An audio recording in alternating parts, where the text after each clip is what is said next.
Okay student, आज 10th class chemistry में हम एसिड बेस और साल्ट को आगे बढ़ाएंगे। अब तक हमने एसिड्स की बात की थी और इसी के केस में फर्स्ट ऑफ ऑल बात कर लेते हैं कुछ कॉमन नेम ऑफ एसिड, या हम कुछ बात करेंगे या ऑर्गेनिक एसिड,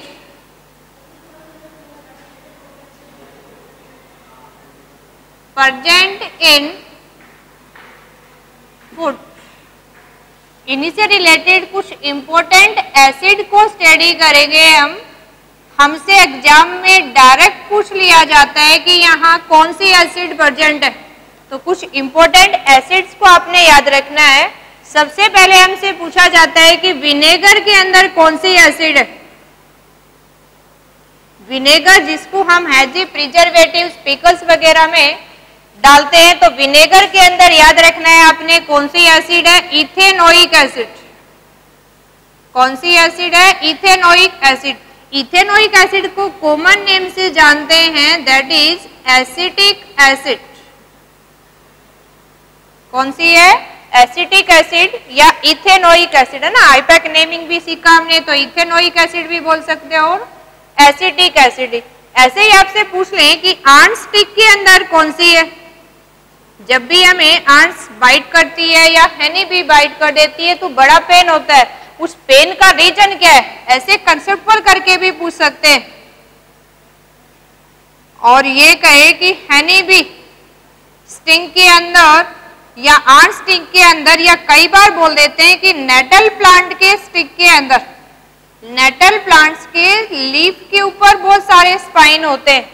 इन तीनों के अंदर ही जो एसिड प्रेजेंट है वो कौन सी एसिड है? मीथेनोइक एसिड, है ना, जिसकी वजह से स्वेलिंग आ जाती है, पेन होता है।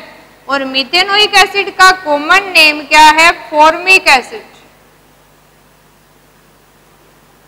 SCOOH, है ना। तो ये भी कॉमन नेम भी याद रखना है कुछ हमने। यहाँ कंसेप्चुअल क्वेश्चन बनता है, या एक क्वेश्चन और बन जाता है, अगर नेटल प्लांट्स ने, ये जनरली एक वाइल्ड प्लांट है, यहाँ अगर स्पाइन आपके चुभ भी गया या लीफ को जैसे ही हम टच भी करते तो वो उसका बड़ा शार्प स्पाइन होता है और वो थोड़ा सा पिंच करता है तो उस मेथेनोइक एसिड है उसको अपनी बॉडी में इंजेक्ट कर देता है।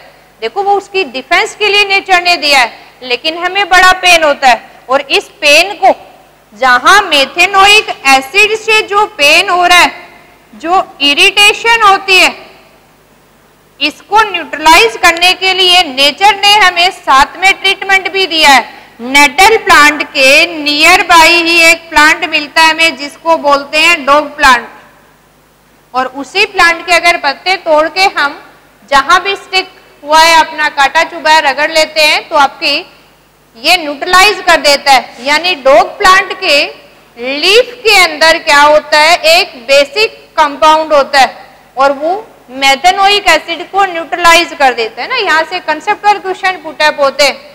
इसी तरह से आपसे कहे कि आपके पास लेमन है या ऑरेंज है, जितने भी हमारे पास ये कहें कि सिट्रस फ्रूट है, इन सिट्रस फ्रूट के अंदर कौन सी एसिड होती है? Citric acid. कौन सी होगी यहाँ पे? Citric acid. इसी की तरह से अगर आपसे कहे कि कर्ड के अंदर कौन सी एसिड है, तो कर्ड के अंदर कौन सी एसिड है? Lactic acid. कौन सी एसिड प्रेजेंट है? Lactic acid. इसी तरह से आपसे पूछें कि टर्मेरिक के अंदर कौन सी एसिड है, टर्मेरिक या टेम्ब्रिड भी पूछ लेते हैं ना। टेम्ब्रिड इमली के अंदर या हल्दी के अंदर कौन सी है? Tartaric acid. कौन सी एसिड होगी? टार्टरिक एसिड ना। T for turmeric, T for tamarind, तो याद रखेंगे इसके अंदर कौन सी एसिड होती है? टार्टरिक एसिड ना। डायरेक्ट एग्जाम में पूछा जाता है, और खासकर NTSC की बात करें तो वहां डायरेक्ट आपका ऑप्शनल क्वेश्चन मिलता है। इसी तरह से हम ये कहें कि टोमेटोज के अंदर कौन सा है? अगर टोमेटोज की बात करें तो इसके अंदर कौन सी एसिड होती है? Oxalic acid. Oxalic acid means by carboxylic acid है। कौन सी है? By carboxylic acid. इसी तरह से एक जनरली आपसे पूछ सकते हैं, हम सर्दियों के टाइम में एप्पल भी बहुत लेते हैं कि एप्पल के अंदर कौन सी एसिड है, तो कौन सी है? Malic acid. कौन सी एसिड प्रेजेंट है? मैलिक। या बारिश के दिन में हम देखें तो हमने दही में से घी निकाला जिसको हम बटर बोलते हैं, मक्खन, अगर आपने 1-2 दिन के लिए छोड़ दिया तो उसमें एक फोल स्मेल आने लग जाती है। तो हम ये कहें कि रैंसिड बटर में कौन सी एसिड है? ये कहें कि रैंसिड बटर के अंदर, यानी जो आपका मक्खन खराब हो गया है वो किसकी वजह से रैंसिड हो गया है, कौन सी एसिड प्रेजेंट है उसमें, तो उसमें आपकी ब्यूटायरिक एसिड। कौन सी है? Butyric acid. तो इससे रिलेटेड कुछ कॉमन एसिड को भी हमने ध्यान रखना है कि कौन से गिवन फूड आइटम्स के अंदर कौन सी एसिड है। कई बार हमसे क्वेश्चन बन जाता है, देखो लिविंग बींग्स के अंदर ऑर्गेनिक एसिड होती है, ये हमने सारी की सारी राइट करें, ये सारी की सारी ऑर्गेनिक एसिड है।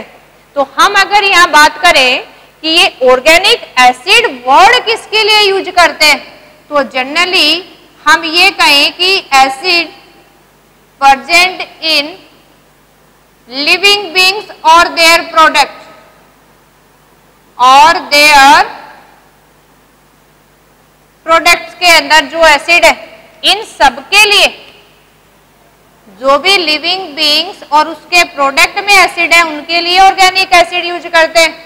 और इसी केस में यहां एक अपोजिट क्वेश्चन बन जाता है, name the mineral strong acid that present in human beings. यानी एक क्वेश्चन यहां बन जाता है, name the mineral acid present in stomach of human being. Human being के स्टोमक में देखो मिनरल एसिड है, दैट मीन्स ये क्या है? आपकी स्ट्रॉन्ग एसिड है, दैट आर कोरोसिव, और ये ह्यूमन स्टोमक में प्रेजेंट है। और ये एसिड कौन सी है? आपकी हाइड्रोक्लोरिक एसिड, जिसका पीएच लेस देन 2 होता है ना, 1 और 2 के करीब, इन बिटवीन। तो ये भी ध्यान रखना है कि ह्यूमन स्टोमक में कौन सी एसिड है या कौन सी मिनरल एसिड है जो लिविंग बींग्स में प्रेजेंट है, ह्यूमन बींग्स में प्रेजेंट है, तो कौन सी है? Hydrochloric acid. तो ये अपने कुछ इंपॉर्टेंट एसिड्स को याद रखना है। यहां हमसे डायरेक्ट क्वेश्चन पुटअप होता है कि कौन सी एसिड प्रेजेंट है, तो आपने अच्छे से इनको याद रखना है। एक कई बार पूछ लेते हैं ग्रीन लीफी वेजिटेबल्स में कौन सी है, जैसे ये कहें कि ग्रीन लीफी वेजिटेबल्स के अंदर कौन सी एसिड है, तो हम यहाँ कहेंगे कि ग्रीन लीफी वेजिटेबल में फोलिक एसिड है। कौन सी है? Folic acid. और अगर हम ये कहें जो येलो फ्रूट्स और वेजिटेबल के अंदर कौन सी एसिड है, तो यहां हम मेंशन करते हैं एस्कोर्बिक एसिड। कौन सी है? एस्कोर्बिक एसिड है ना, जो पायरिया वगैरह के ट्रीटमेंट में हम यूज करते हैं, विटामिन सी जिसको बोलते हैं, है ना। एस्कोर्बिक एसिड क्या है? Vitamin C. तो ये भी हमने इन्हीं के साथ याद रखना है। या डायरेक्ट क्वेश्चन पुटअप होता है कि कौन सी एसिड बेस प्रेजेंट है, तो इजीली हम उसको आंसर दे और टिक आउट कर सके। तो हमने कुछ ये फ्रेमिंग वाला पोर्शन है, देखो याद रखना है कि कौन से फूड आइटम्स के अंदर कौन सी एसिड है, तो हम याद रखेंगे इसको। इसी से रिलेटेड देखो अगर हम यहाँ बात करें, अभी एसिड्स को हमने स्टडी किया था, तो एसिड को हम स्टडी करेंगे, एक हम बोलते हैं स्ट्रॉन्ग एसिड और एक हम बोलते हैं वीक एसिड। अब स्ट्रॉन्ग एसिड तो किसके लिए यूज कर रहे हैं हम? Acid that completely ionized in aqueous solution। अगर पानी के अंदर डिजोल्व करेंगे तो वो completely आयनाइज हो जाए, तो हमसे यहाँ क्वेश्चन पुटअप हो जाता है कि कौन सी स्ट्रॉन्ग एसिड है, कौन सी वीक है।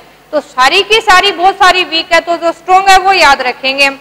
यहाँ अपनी जो स्ट्रॉन्ग है उनको याद रखेंगे। जनरली स्ट्रॉन्ग के अंदर मिनरल एसिड आती है, और ये कौन सी है, देखो sulphuric acid, hydrochloric acid, HBr और HI, तीनों के तीनों हेलो एसिड। फिर हम बात करें नाइट्रिक एसिड HNO3, फिर हम बात करें परक्लोरिक एसिड HClO4, ये क्या है, स्ट्रॉन्ग एसिड। क्या है ये, स्ट्रॉन्ग एसिड। तो हम स्ट्रॉन्ग एसिड को याद रखेंगे, वीक एसिड इनके अलावा। वीक एसिड के अंदर क्या आ जाएंगे, देखो वीक एसिड के अंदर सारे की सारी ऑर्गेनिक एसिड, और इनके अलावा मिनरल एसिड। ये ध्यान रखना है कि हमने हेलो एसिड में से ये तीनों के तीनों तो क्या है, स्ट्रॉन्ग है, और हेलो एसिड में जो HF है उसको हम किसके अंदर कंसीडर करते हैं, वीक एसिड के अंदर, HF। इसके अलावा देखो हम ये कहें कि H2CO3 है, H3PO4 है या H3PO3 है, या हम ये कहें कि इन्हीं कार्बोनिक एसिड के अलावा हाइड्रोजन साइनाइड है।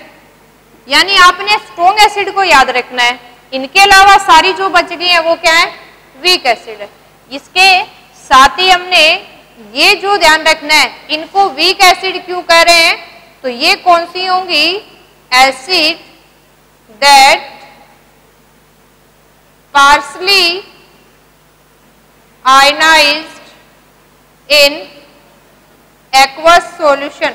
जो पार्शली आयनाइज होते हैं उसको हम क्या बोलते हैं, वीक एसिड, और जो कंप्लीटली आयनाइज हो जाएंगे वो क्या होंगी, स्ट्रॉन्ग एसिड। तो इससे रिलेटेड हमने याद रखना है। बाकी हमने एसिड को प्रोटोनिक, मोनोप्रोटोनिक, डाइप्रोटोनिक्स ये सब स्टडी कर लिया था, डाइल्यूट और कंसंट्रेटेड को। तो एसिड में हमने इतना ही पढ़ना है। नेक्स्ट हम बात करेंगे बेस के बारे में। Okay, thank you student.